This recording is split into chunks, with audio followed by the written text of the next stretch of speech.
आज सकाल पाखापाखि 9टा बेले अंजु कुम्भार से जड़े महिला 25 इयर्स एज अच्छी से जी सकाले से आमर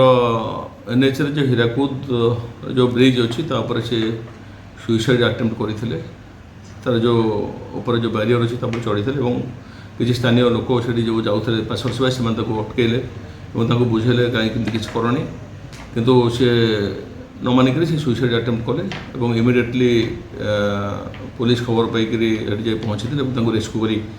बुर्ला हस्पिटाल निहला जो थे डॉक्टर एग्जामिन कर मृत बोली घोषणा कले ए संक्रांत आमर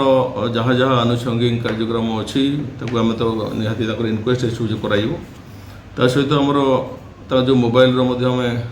डिटेल जांच करुचु कौ कारण होता है मृत्यु कारण कहीं से सुइसाइड अटेम्प्ट कले से विषय में तदंत चलती घटना किए पचरा हाँ एवं आम जहाँ मोर जी सहित क्या टच से थे क्या सहित बारंबार कथा होते भेरीफाई कलापर आम डके पचारे बसी चलो इन्वेस्टिगेशन चलो।